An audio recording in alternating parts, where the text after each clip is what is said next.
Hello everyone and welcome back to my channel, Edmond Mindaros, and for today's quick tutorial, and I'm going to show you guys on how to set your task manager to appear always on top on your Windows 10 or Windows 11 computer.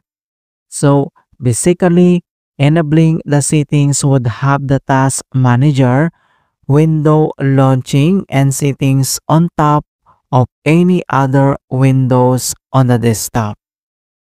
And without further ado, and let's go ahead. So all you have to do is to right click on the taskbar mga kaibigan. So kailangan mo lang mag right click dito sa blank space area. So click mo lang yan. And next step, kailangan mo lang i-select dito yung task manager. So click mo lang yan.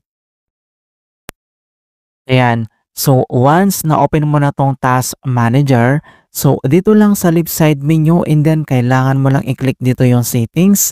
So i-click mo lang yan.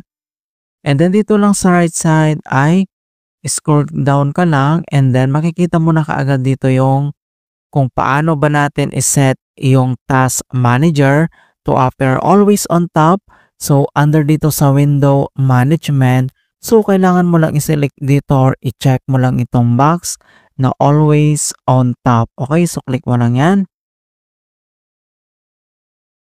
Ayan.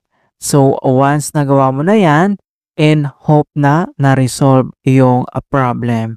Alright, so ganun lang po kasimple on how to set your task manager to appear always on top on your Windows 10 or Windows 11 computer.